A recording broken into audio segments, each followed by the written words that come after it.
so here's the device. So I just put in 3 alkaline batteries, and you could see that we have the Bluetooth add-on that is plugged in as well, and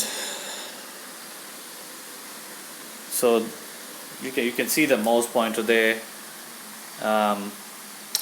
but then I try anything on this one, it doesn't work. You see that it's not moving, so the trackpad is not working.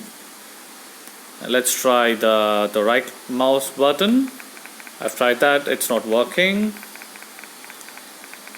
Yeah, and you can I'll try the left mouse button. So that's not working either. And let me show you the batteries I've put in. Those are the alkaline batteries. Hold on.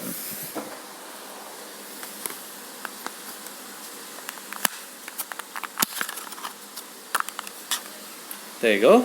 You see that there are 3 batteries, and yeah, so the product is just not working.